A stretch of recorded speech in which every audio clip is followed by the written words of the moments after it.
This isn't fiction. These are 7 real-life heists, so smart, so bold, most of the thieves got away clean. Think bank heists require masks, guns, lasers, and high-speed getaways? Not in Iraq in 2003. There, all you needed was a handwritten note from the president. Here's what happened. Right before the U.S. invaded Iraq, things were chaotic.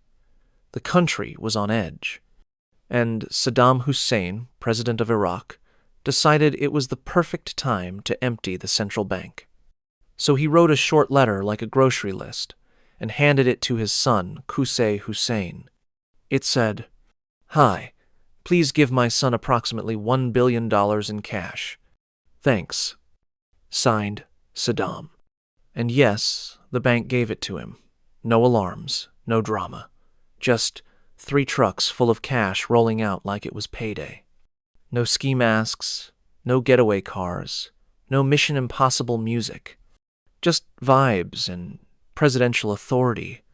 Qusay and his crew spent a few hours loading money into trucks and drove away, completely unbothered. Police, powerless. Media, silent. Because in Saddam's Iraq, if you said no, you probably disappeared by dinner. It remains the biggest, easiest, and most legal bank robbery in modern history. No breaking in. No hiding faces. Just presidential stationery.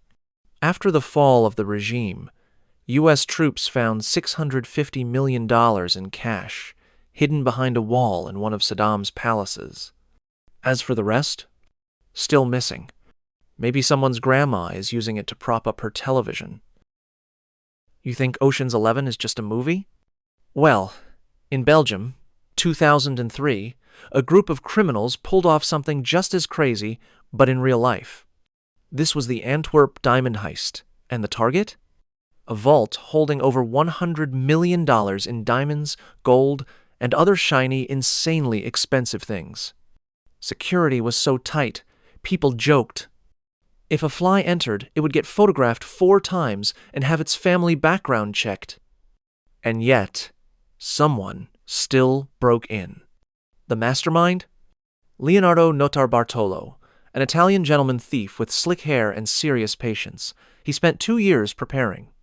He rented an office in the building, disguised himself as a diamond dealer, and every day studied the layout cameras, lasers, guards, even coffee breaks. Then came the job. His crew, known as the School of Turin, was made up of 4 guys, each a specialist: the lockpicker, the sensor disabler, the fake technician, and the guy who hid gear inside sandwiches. Yes, really. They bypassed 10 layers of security, including heat sensors, motion detectors, infrared lasers, dual-layer vault doors, security cameras. And how did they do it? With stuff you'd find at a hardware store: screwdrivers, magnets, hair clips, duct tape. It was like breaking into Fort Knox using IKEA tools. They emptied the vault, took over $100 million in loot, and vanished without triggering a single alarm. No cameras, no fingerprints, no noise. So how did they get caught? Well, one of them threw away a trash bag full of evidence in a forest. A local ferret, yes, a literal ferret, dragged the trash into the road. Police picked it up, and the rest is history. Notarbartolo was arrested. But the diamonds? Never recovered. The rest of the crew? Gone, like ghosts. It's still known as the perfect heist. You've heard the saying, to get rich, you have to dig deep? Well, this crew took it literally. In August 2005, in the city of Fortaleza, Brazil, a new business popped up in a quiet neighborhood. It was called Grama Sintética, a landscaping company selling artificial grass. Looked legit. Locals saw trucks going in and out, guys hauling dirt, tools, and concrete. Very professional. Except the company was fake. Inside that house, a gang of robbers had been working for 3 months, digging a 260-foot tunnel with lighting, ventilation, and wooden walls leading directly underneath the central bank's money vault. And on a quiet weekend in August, when the bank was closed, they popped up from beneath the floor and stole 3.5 tons of cash, nearly $70 million in Brazilian reals. No alarms. No injuries. No cameras caught a thing. And the wildest part? The bank didn't realize anything was missing until Monday. The security guard walked in, saw a hole in the floor, and said, where did all the money go? This is now considered one of the biggest and cleanest bank heists in history. Some of the gang were eventually caught, but most of the money? Still missing. So, next time someone opens a turf business next to a bank, maybe ask what kind of digging they're doing. Imagine this. 2 fake cops knock on a museum door at night and walk away with $500 million in stolen art, and 30 years later, no one's been arrested. Sounds like a movie, right? Welcome to the Isabella Stewart Gardner Museum heist, one of the most mysterious and successful art thefts in history. On the 18th of March, 1990, while Boston was partying hard for St. Patrick's Day, 2 men dressed as police officers knocked on the museum door. They told the night guards, "We're here about a disturbance." And believe it or not, the guards just let them in.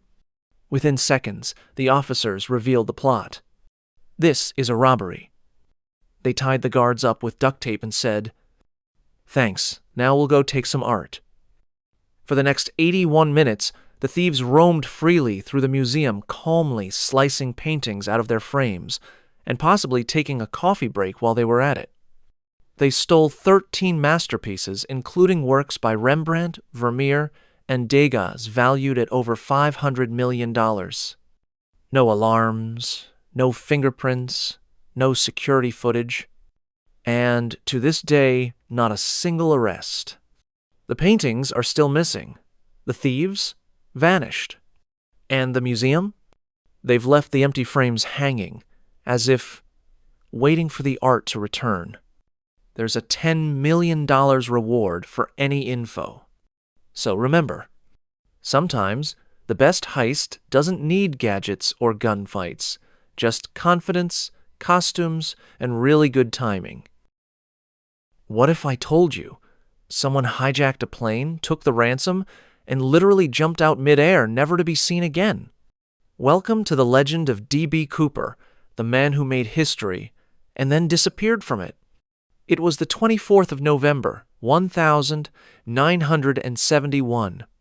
A calm, well-dressed man, wearing a suit and sunglasses, bought a one-way ticket under the name Dan Cooper on Northwest Airlines Flight 305 from Portland to Seattle. He looked like a businessman, nothing unusual. He took his seat, ordered a bourbon and soda like a gentleman, and handed a note to the flight attendant. She thought it was his phone number, so she didn't read it. Cooper leaned in and whispered, "Ma'am, you might want to read that. I have a bomb." "Oh, okay then."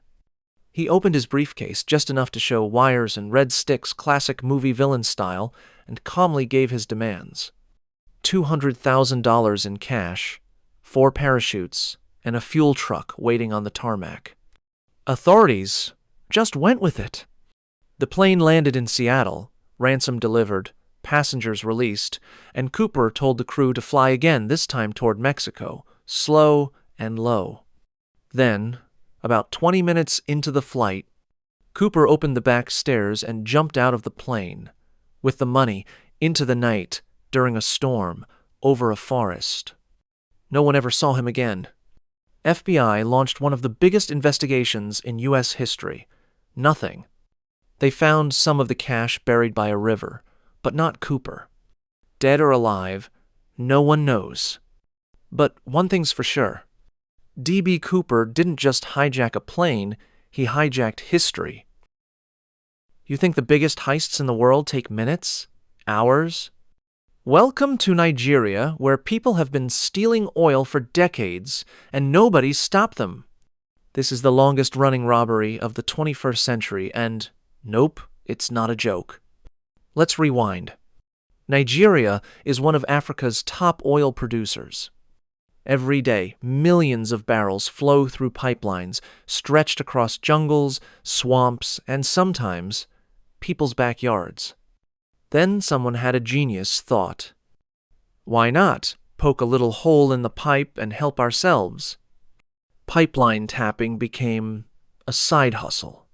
It started small, just a leak here, a bucket there. Then came the tools: hoses, mini pumps, homemade refineries, even switch-on, switch-off valves like it's a gas station. Oil was stolen right from the source, hauled out by trucks, sold on the black market, or swapped for political favors. Farmers? Fishermen? Nope. Welcome to oil villagers. In some areas, tapping oil is a family tradition. Fathers pass it on like folklore. Son, remember the pipe near the third palm tree has the best pressure. Does the government know? Of course. The oil companies know. The locals know. But everyone's tangled in the mess, and nobody dares shut it down.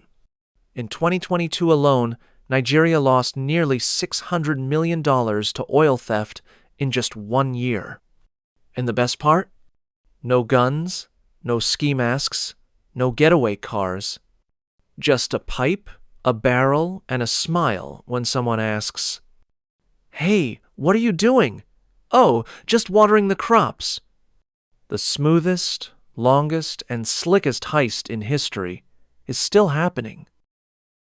Have you ever heard of a thief who stole over $600 million and then gave it all back with a moral lesson attached? Let me introduce you to the wildest crypto heist in history. Poly Network, 2021. Poly Network is a decentralized finance platform, or DeFi, that lets people swap, send, and play with crypto across multiple blockchains. Lots of money, lots of smart contracts, and apparently, one giant security flaw. In August 2021, a mysterious hacker identity unknown discovered a loophole. With just a few clever lines of code, he could move funds straight into his own wallet. And he did. Boom. Within minutes, he drained over $610 million, Ethereum, Binance, Coin, USDC, you name it. Crypto Twitter exploded.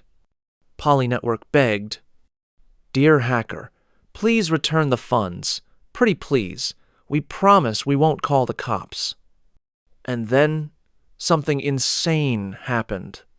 He started giving it back. Bit by bit, token by token, the hacker slowly returned all the money. People were confused. Was he scared? Did he feel guilty?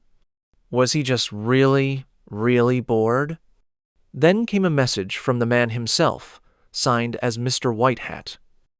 "I just wanted to teach you a lesson. If I could find this bug, someone worse could too. Fix it." Oh, and the punchline? Poly Network offered him a job as their head of security. No arrests, no jail time, and a $500,000 bounty as a thank you tip. So yes, the greatest crypto heist ever was also the nicest.